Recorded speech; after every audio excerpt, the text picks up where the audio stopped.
Olá! Nessa aula de odontologia legal, vamos falar sobre um tema importantíssimo que é a responsabilidade profissional. Já comentei isso com vocês antes, toda relação paciente-profissional, cirurgião-dentista, é uma relação contratual. Mesmo que não exista um contrato por escrito, vai existir um contrato verbal.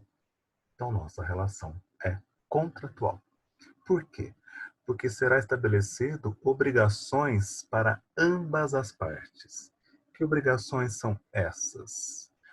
Do contratante, que é o paciente ou o responsável pelo paciente, ele tem a obrigação de pagar o serviço, pagar pelo serviço e seguir as nossas instruções. Qual é a obrigação do cirurgião dentista? Ele vai tentar, então, usar tudo que ele aprendeu para tentar atingir o melhor tratamento. Vai prescrever medicamento, vai estabelecer tratamentos e vai tentar ali provocar o melhor resultado, né? A cura do paciente ou então, pelo menos, a diminuição do sofrimento do paciente em relação a algum problema de origem oral. Já que então a relação é contratual, nós vamos ter os contratos profissionais, certo? Que pode ser por escrito ou pode ser um contrato oral. O paciente entrou no nosso consultório, estabeleceu com a gente um plano de tratamento, essa relação é contratual. Tem dois tipos de contratos: aquele que tem obrigação de meio e aquele que tem obrigação de resultado. Obrigação de meio é o seguinte: o dentista não vai prometer a cura. Ele não pode dar 100% de garantia que vai obter o sucesso total. Mas o dentista vai se dedicar, vai utilizar tudo aquilo que ele aprendeu, todos os cursos que ele fez, tudo que ele leu e vai tentar atingir naquele paciente um melhor resultado. Ele não pode prometer a cura, porque nós trabalhamos na área biológica e o resultado do tratamento depende da resposta do paciente, resposta biológica do paciente. Obrigação de resultado já é mais complicado para a área da saúde, porque a obrigação de resultado tem que ser atingido o resultado esperado pelo paciente. Quando a gente contrata um pedreiro para pintar ou fazer uma reforma em casa, quando que você termina a relação? Quando que o contrato termina? É quando é atingido o resultado que você que contratou o serviço espera. Faltou, tem ali uma falha na pintura da parede, você fala, ó, tem uma falha ali. O, o pedreiro consertou, o pintor consertou, você fala, então tá bom, agora nós terminamos o nosso contrato, certo?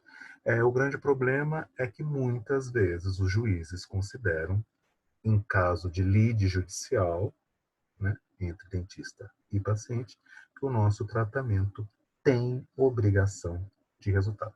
Apesar da gente não poder garantir o resultado final por causa da resposta biológica do paciente. Existem algumas especialidades que, infelizmente, já estão classificadas como obrigação de resultado. Todas as que envolvem estética, a dentística, prótese e ortodontia, por incrível que pareça, e implantodontia.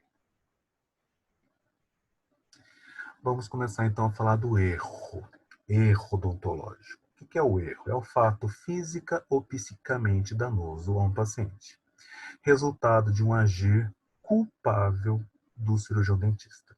A culpa que o texto fala não é aquela culpa relacionada ao remorso, é a culpa estabelecida pelo direito, é a teoria da culpa. Imagina você, então, que para existir o erro, tem que existir a culpa. De onde vem essa culpa? A culpa vai vir da negligência, imprudência ou imperícia do dentista, ou uma mistura dessas todas. Se houver um ar de imprudência relacionado, envolvido naquele tratamento odontológico, existe culpa do dentista. Então, aquele dano que o paciente sofreu veio de um erro odontológico, não foi um acidente. Então, o que que é, então, a negligência? A negligência, na verdade, é um não agir. Na verdade, é uma omissão. É a falta de ação do profissional. Era esperado que o dentista fizesse aquilo e ele não fez. Era esperado, por exemplo, que ele no tratamento odontológico ele pusesse isolamento absoluto. Ele não pôs. Existiu ali um engasgo do paciente, acabou engolindo a lima, e o paciente foi parar no hospital. Outra coisa, o paciente, por exemplo, é diabético, diabetes não está controlado, o dentista nem perguntou e começou a fazer uma cirurgia que vai ter consequências graves. Né? Então, negligência é isso, é uma omissão. Ele deveria ter feito uma coisa e não fez. Imprudência já é mais ou menos o oposto. É um agir de forma excessiva. O dentista não deveria fazer aquilo e ele fez. Por exemplo, um exemplo simples é anestesia no palato. Você sabe que a mucosa palatina é muito fina, então a anestesia é infiltrativa e você tem que apertar o êmbolo devagar, que é uma anestesia que demora. O dentista estava com pressa, ele queria sair com os amigos. Então, para adiantar o tratamento, para ser mais rápido, ele foi lá e injetou com tudo a anestesia no palato. O paciente volta no outro dia com uma imensa necrose na mucosa palatina. Houve erro? Houve. O dentista foi imprudente. Vamos imaginar, por exemplo, que ele ia extrair siso. Levou o paciente no hospital para extrair o siso. E aproveitar e fazer os sisos, ambos os sisos inferiores. Ele começou a extração do primeiro siso. Fraturou a mandíbula. Até aí a gente pode considerar que é um acidente, porque tem relatado nos tratados de cirurgia que existe esse risco de fratura. O dentista, ao invés de parar com tudo e socorrer o paciente, começou a fazer a extração do siso do outro lado. Fraturou a mandíbula. Existe nos tratados de cirurgia classificado como acidente de extração de siso fratura bilateral? Não existe. Então, o dentista cometeu uma ação excessiva. Ele deveria ter parado tudo, socorrido o paciente e não ter começado uma nova cirurgia. Então, é imprudente, tem culpa, tem erro. Imperícia é mais difícil de ser classificada, identificada. É quando o dentista não tem conhecimento ou não tem habilidade manual e ele inventou de fazer o atendimento, o tratamento, e aquilo gerou dano, aquilo gerou uma lesão no paciente. Então, faltou experiência e faltou habilidade no dentista. Então, ele é imperito. Ele não deveria ter feito aquele tratamento. Aí, para diferenciar erro, nós vamos falar de acidente. Já falei para vocês, é um acontecimento que gera dano, mas que foge do controle profissional. Ele é um resultado, a gente fala, foi de força maior. O paciente, o dentista não estava esperando, não podia ser evitado naquele momento. Mas eu vou comentar uma coisa para vocês. Para ser acidente, tem que estar escrito em artigo, tem que estar escrito nos livros, nos grandes tratados da área, que nem o exemplo que eu falei para vocês do siso, extração do terceiro molar, pode acontecer a fratura da mandíbula. Isso é acidente, ou seja, tem que ter um relato prévio em uma fonte confiável que fala que aquilo é acidente, apesar do nome ser acidente imprevisível. O mau resultado é aquilo que, assim, não deu certo. Não deu certo por causa da evolução da doença. Né? No momento que o paciente procurou, a doença já estava muito evoluída, ou seja, aqui o problema é a resposta biológica do paciente, que gerou, então, aquele mau resultado do tratamento. Os erros odontológicos normalmente estão relacionados com a técnica, então pode ser erro de diagnóstico, que é muito comum. Se você errou o diagnóstico, todo o tratamento vai ser prejudicado. O erro de tratamento, né, perfurou o canal radicular, foi por implante, o implante caiu no seio maxilar. Né? É um erro, então, de tratamento, mas pode ser específico de alguma especialidade. E tem também o erro relacionado com o medicamento, não prestou atenção e deu uma dose maciça, uma dose cavalar de antibiótico para o paciente foi parar no hospital. Ou então o erro em relação ao instrumento, né? Foi fazer instrumentação de endo com aqueles instrumentos, né? Não a instrumentação mecânica, não sabia utilizar direito, quebrou a lima inteira dentro do canal da pessoa. Canal do dente da pessoa. Aqui é uma radiografia, esse caso é complexo. Aqui tem um implante que perfurou o canal mandibular e outro implante que foi parar dentro do seio maxilar. Com toda a tecnologia de imagem hoje, tomografia que permite imagem, você detalhar o tamanho do implante, com todo o planejamento que pode ter antes da execução da cirurgia de colocação do implante, isso daqui não pode ser considerado um acidente, né? Isso aqui já é considerado um erro. Perfurar o canal mandibular, imagina a dor que a pessoa sente, a dor espontânea, então não tem como considerar acidente, né? Isso aqui é um erro. Agora, errou, tem que assumir. Mamãe já falou pra gente. Então, responsabilidade é a obrigação do indivíduo em responder pelas ações. Do latim respondere, responder a alguma coisa. Frente a um erro odontológico, nós, cirurgiões dentistas, poderemos assumir 3 responsabilidades. A primeira é a responsabilidade profissional, eu poderia chamar também de responsabilidade ética. É aquela perante o conselho. Lembrando que uma das penas do conselho pode ser a cassação do exercício profissional. Então, quando eu não sigo as leis e as resoluções do conselho, eu posso ser punido. A outra, que talvez seja mais famosa, seria a responsabilidade civil. Por que ela é mais famosa? Porque ela obriga o cirurgião dentista a pagar indenização. E a responsabilidade penal, que não é tão utilizada, mas o cirurgião dentista poderá assumir, poderá ser preso, por exemplo, em caso de lesão corporal, homicídio culposo, não doloso, culposo, o dentista não tem culpa, e até por causa de exercício ilegal. Por exemplo, né, na figura do cirurgião dentista, é quando ele extrapola a área dele e invade a área da medicina. Vamos comentar da responsabilidade civil, aquela que obriga a indenização conforme o Código Civil, que é uma lei de 2002.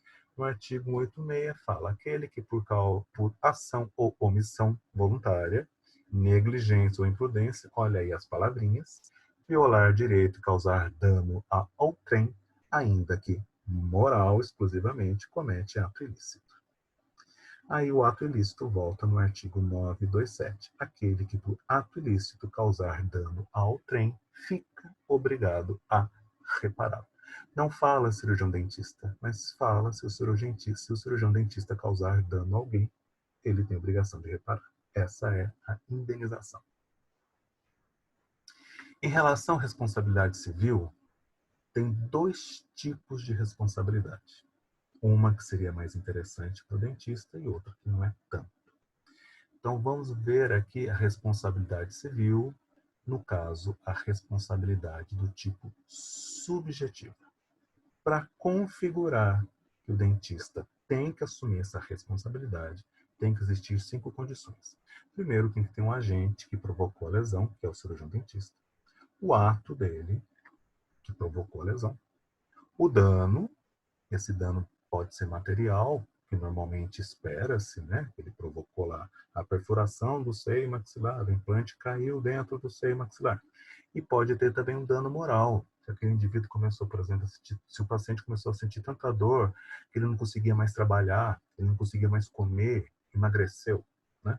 Mas na responsabilidade subjetiva tem que ser detectado no ato profissional a presença da culpa, e vai ver daquela ação imperita, imprudente ou negligente. Então, na responsabilidade subjetiva, além de localizar um nexo causal, ou seja, o ato profissional tem que ter gerado dano, tem que ter esse nexo, essa relação, mas além de ter essa relação, o dentista tem que ter agido com imperícia, imprudência ou negligência. Então, esse caso seria mais favorável para o cirurgião dentista. Mas, já eu chego na outra responsabilidade, quem que fala, né? Aonde que está escrito isso? Então, quando a gente pega uma lei, que é a Lei 8.078 de 1990, que é o Código de Defesa do Consumidor, leia o artigo 14. O fornecedor de serviço, deixa eu só fazer um comentário, segundo o Código de Defesa do Consumidor, o dentista é o fornecedor de serviço e o paciente é o consumidor. Então, o Código de Defesa do Consumidor serve também para as relações contratuais que ocorrem dentro do consultório odontológico. Tá? O fornecedor de serviço, no caso profissional, né, o dentista, responde independentemente da existência da culpa pela reparação dos danos causados aos consumidores por defeitos relativos à prestação do serviço, bem como por informações insuficientes ou inadequadas sobre os riscos. Aí você fala, nossa, mas se ocorreu dano, nós vamos responder independentemente da existência da culpa? Calma, porque existe o parágrafo 4º.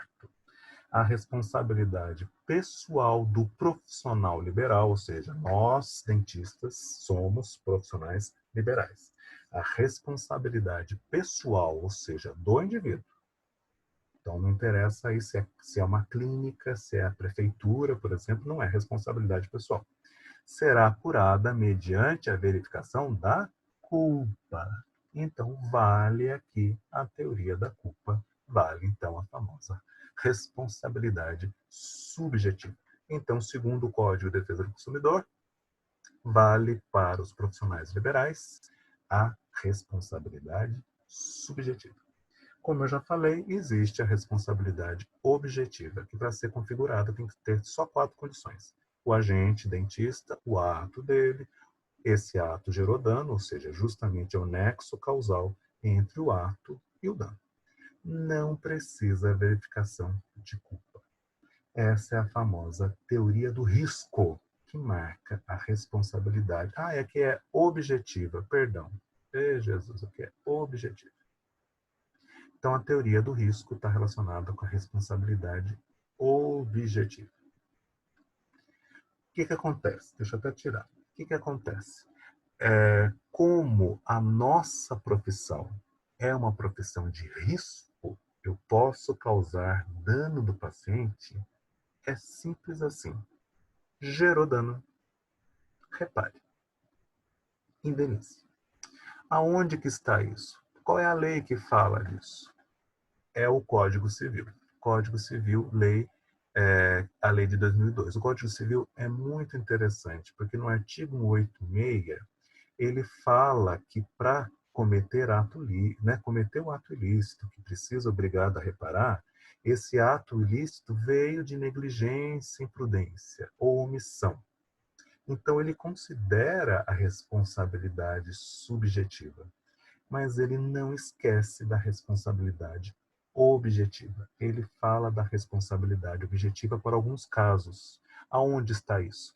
Leia aqui o artigo 927, parágrafo único. Haverá obrigação de reparar o dano, independentemente de culpa, nos casos especificados em lei ou quando a atividade for normalmente desenvolvida. Quando a atividade normalmente desenvolvida pelo autor do dano implicar, por sua natureza, risco para o direito de outrem. Então é o seguinte, se é uma atividade de risco, valeria a responsabilidade objetiva. De maneira geral, o Código Civil fala que a responsabilidade é subjetiva, vale a teoria da culpa, e aqui está escrito negligência. Mas nas atividades que têm risco para o consumidor, essa valeria a responsabilidade objetiva, que é baseada na teoria do risco e não na teoria da culpa. Lembrando que o Código de Defesa do Consumidor se baseia para o profissional liberal na teoria da culpa, responsabilidade subjetiva. Como que vai ser definido isso? O juiz. O juiz é que vai decidir se a responsabilidade será objetiva ou subjetiva. Uma pergunta que eu não quero calar, para encerrar a aula: qual é o tempo de guarda do prontuário odontológico, já que a gente pode ser processado pelo paciente? Vamos ver o Código Civil, né? Prescrição, né? A prescrição, ou seja, o direito que você tem de ir atrás daquele seu direito. O paciente que se sentiu lesado, quanto tempo ele tem para processar o dentista? A prescrição ocorre em 10 anos. O prazo máximo que o Código Civil dá é 10 anos. Isso é o 205. O artigo 206 fala: prescreve em 3 anos a pretensão de reparação civil, que é aquela de indenização. Então, a gente teria ali um prazo mínimo de 3 anos e um máximo de 10 anos. 10 anos para guardar o prontuário odontológico, tá bom demais. Só que não se anime, porque vem o Código de Defesa do Consumidor. Preste atenção. Do capítulo da decadência e da prescrição. Quando aquele direito prescreve, ou seja, quando você acaba, não tem mais direito a recorrer àquele direito. Artigo 26. O direito de reclamar por vício aparente, aqui, gente, de uma maneira muito simples, e para a gente poder entender, porque ninguém é advogado aqui, na aula de odontologia, tem alguns alunos que são, mas vamos imaginar que a maioria não sabe, a gente não entende direito. Vamos simplesmente simplificar um vício como defeito, tá? Defeito do serviço, defeito do produto. O direito de reclamar pelo defeito aparente. O que é um defeito ou vício aparente? É aquele que é de fácil constatação. Caduca. Acaba. Quando? Inciso 2. 90 dias tratando-se de fornecimento de serviço e de produto durável. Teoricamente, o nosso produto, a prótese, a endo, é um produto durável. Então, a pessoa, quando tem um defeito aparente, restauração, o indivíduo achou que a restauração ficou escura, ou ele vai passar o fio dental e percebe que tem um degrauzinho. Quanto tempo? Então, é um defeito de fácil constatação. Ou o paciente percebeu, ou algum colega, ou alguém da família falou para ele: olha, essa prótese aí está com um dente estranho. Esse defeito aparente ou de fácil constatação, o paciente tem 90 dias para reclamar sobre ele. Toma cuidado que aqui tem um parágrafo primeiro, inicia-se a contagem. Quando que começa a contagem de 90 dias? A partir da entrega do produto ou término da execução do serviço. Então, aqui só um comentário. Ao término do tratamento, deve o profissional dar alta por escrito para os seus pacientes assinarem, para que se caracterize o prazo de 90 dias que o consumidor possui de direito de reclamar por produtos duráveis, conforme afirma o Código de Defesa do Consumidor, artigo 26, inciso 2. Então, alta por escrito. Mas vamos continuar. Existe nesse mesmo artigo o parágrafo 3º, que vai mudar a nossa vida. Tratando-se de vício oculto, o que é o vício oculto? É aquele defeito que não é de fácil constatação. O prazo decadencial, ou seja, 90 dias, inicia-se no momento em que ficar evidenciado o defeito. Vamos imaginar, então, que fez um tratamento de canal, fez a endodontia e tem uma falha na obturação desse canal. O paciente não sabe disso, você não falou, você achou que estava bom, o paciente foi embora. Pós 3 anos, então já passou 90 dias. Pós 3 anos, porque esse aí é um defeito oculto. Pós 3 anos, esse paciente passou num novo dentista. O dentista falou para ele: nossa, mas olha que obturação horrorosa que fizeram no seu dente, isso pode dar problema. O paciente volta no seu consultório e reclama sobre isso. A partir do momento que esse vício oculto foi revelado, foi evidenciado, ou seja, naquele momento que o outro dentista falou mal do tratamento de canal que você fez, começa ali a contagem de 90 dias para o paciente reclamar pelo serviço feito, e aí ele te procurando. Ou você vai ter que dar o valor para ele em dinheiro, ou refazer o serviço sem cobrar. Não terminou o problema. Artigo 27. Prescreve, acaba em 5 anos a pretensão de reparação pelos danos causados por fato do produto ou do serviço, iniciando a contagem do prazo a partir do conhecimento do dano e de sua autoria. Então, agora a gente precisa entender o que é fato do produto ou do serviço. Fato do produto é quando aquele defeito do produto que era intrínseco, ele exterioriza e provoca um defeito maior. Falando na linguagem odontológica. O exemplo do tratamento do canal, que a obturação não estava tão boa. O defeito oculto era do tratamento de canal. Se por acaso, após, 4 anos, 2 anos, esse canal tiver uma reagudização, ou seja, gerou um abscesso, aquele defeito que era intrínseco exteriorizou para a mucosa, gerou inchaço, gerou pus. Então, isso é o fato do produto. É uma consequência que veio daquele defeito que estava lá oculto.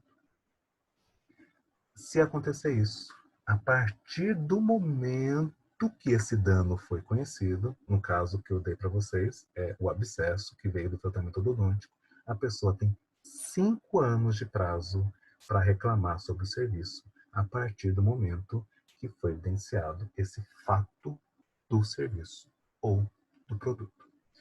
Resumidamente, o Código de Defesa do Consumidor, artigo 26 e 27, fala o início da contagem do prazo decadencial a partir do momento que foi conhecido o defeito.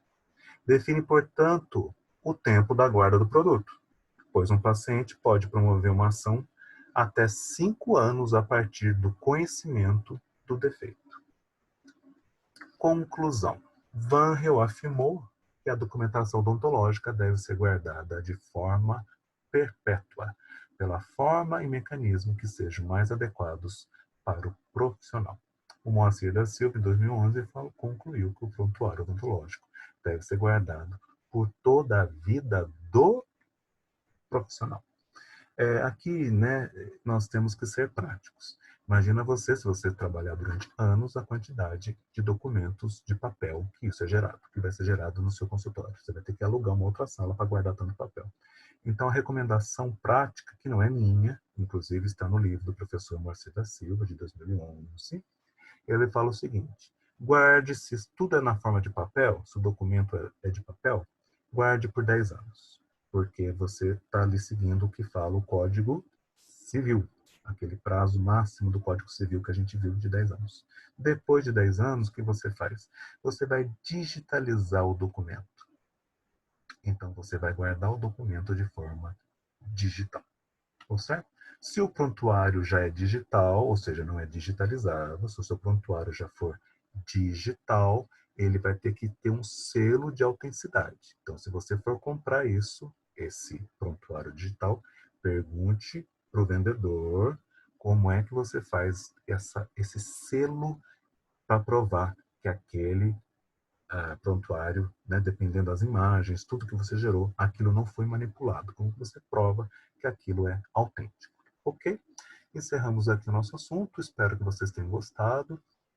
Até o nosso próximo encontro.